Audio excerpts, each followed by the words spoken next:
কলকাতা পুর সংস্থার অধিবেশনের আগে আরজি করের ঘটনার প্রতিবাদে বিক্ষোভ বাম এবং কংগ্রেস কাউন্সিলরদের।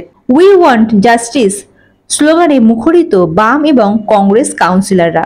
মেয়র ফিরহাদ হাকিমের ঘরের সামনে দাঁড়িয়ে তারা এই স্লোগান দিতে থাকেন। এই বিক্ষোভে ছিলেন বিজেপির কাউন্সিলর সজল ঘোষ এবং বিজয় ওঝার। তাদের হাতেও ছিল প্ল্যাকার্ড। তারাও আরজি করের ঘটনার প্রতিবাদ জানিয়ে প্ল্যাকার্ড নিয়ে হাজির ছিলেন।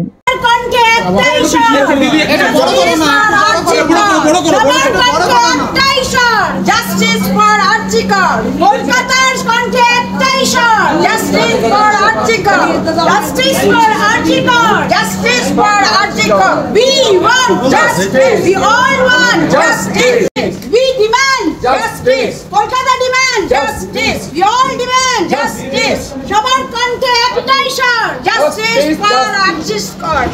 লক্ষ কণ্ঠে একটাই স্বর, justice for আরজি কর। মা বোনেদের একটাই স্বর, justice for আরজি কর। অধিবেশনের আগে এই প্রতিবাদ কেন?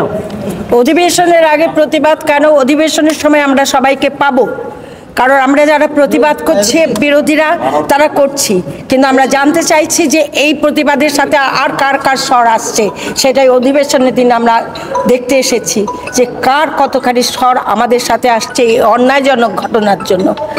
একটি মহিলা ডাক্তার, সে আমার ঘরের মেয়ে, আমার ঘরের বোন, আমার ঘরের বউ, কিছু সে প্রত্যেকের ঘরে আছে। সেই অনুভবটা কোথায় গিয়ে পৌঁছচ্ছে তাই দেখবার জন্য অধিবেশনের দিনই এই আমরা সব চিন্তা করছি। আপনারা কি চাইছেন? সবাইকে আহ্বান জানাচ্ছেন? আমরা তো সবাইকে আহ্বান জানাবো না, বিবেকের ডাকে তারা আসবে, কার বিবেক কোথায় আছে সেটা দেখতে চাইছি। অধিবেশনেও কি আপনারা এই প্রস্তাব তুলবেন? অধিবেশনে তো প্রস্তাব তুলবো না, কিন্তু প্ল্যাকার্ড নিয়ে আমরা ভেতরে ঢুকবো। আপনার নাম? আমার নাম মধুচন্দ্রা দেব, 92 ওয়ার্ডের কাউন্সিলর, অ্যাকাউন্টস কমিটির চেয়ারপারসন। প্রত্যেকটা কলকাতাবাসী হিসাবে হবে, সেখানে কলকাতার যারা জনপ্রতিনিধি আছে তারাও কিন্তু এর বাইরে নয়। সুতরাং আওয়াজ কিন্তু সবার তোলা উচিত। আজ আমরা কংগ্রেস, বাম এবং কংগ্রেস একসঙ্গে হেঁটেছি নিশ্চয়ই, কিন্তু সবার আসা উচিত, তাদের বিবেকের দংশনে আসা উচিত।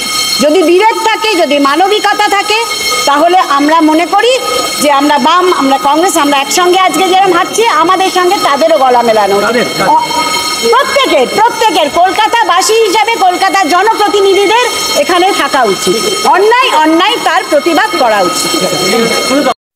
একটা মানবিকভাবে আমরা নেমেছি। আর এর আগেও 9 তারিখে কাণ্ড হলো। আজ অবধি মমতা ব্যানার্জি বা ওনার দলের এখানকার লোকাল যে কাউন্সিলর, আরজি করে যে এমএলএ, সে একটা মহিলা আর তৃণমূলের মহিলা, উনি এমএলএ, উনি আজ অবধি দিদিও যাননি, এমএলএও যায়নি, সাংসদ যে লোকাল সাংসদ এখানকার, সে আজ অবধি একদিনও ওরা আরজি করে যায়নি। তো ওদের কি লক্ষ্য আমি জানি না, কিন্তু আমাদের তো লক্ষ্য একই যে আমরা ন্যায় বিচার চাই। সবাই যারা কারাও যায়নি ওখানে, ওখানে কেউ যায়নি, শুধু টিএমসির গুন্ডারা গেছিলো, যে ওখানে যে ওই যে কোনোভাবে ওখানকার যা ছিল উইটনেসগুলো মিটিয়ে দিতে, সেসব মিটিয়েছে ওরা, ও গুন্ডার বাহিনীরা গেছিল। কলকাতা পুরসভার অধিবেশনে এর যৌক্তিকতা? হ্যাঁ, না, এখানে আমরা সব প্রেস পাচ্ছি, আর সবাইকে আমরা ওই যারা কাউন্সিলররা এসছে বা মেয়র আসবে, আরও যারা আসবে, তাদের কাছে একটা মেসেজ যাবে যে হ্যাঁ ওরাও এই রাস্তায়, উনি তো বলছেন, উনিও একদিন এই আন্দোলন করেছিলেন একদিন নিয়ে যে ফাঁসি চাই, তো ওনারাও এখানে বেরোন সবাই। আমরা সেই দাবিতেই আমরা যতদিন ন্যায় বিচার হচ্ছে না, আমরা সবাই কংগ্রেস বাম যারা আছি আমরা সবাই রাস্তায় থাকবো। বিজেপিকেও কি সঙ্গে চাইবে? আমি জানি না, থাকলে ভালো হয়। অধিবেশনের কক্ষের ভেতরেও কি আপনারা? হ্যাঁ, মধুচন্দ্রা দি বলেছেন, আমরা প্ল্যাকার্ড নিয়েই যাব। ঠিক আছে, ধন্যবাদ। Bureau report, ND Bangla news.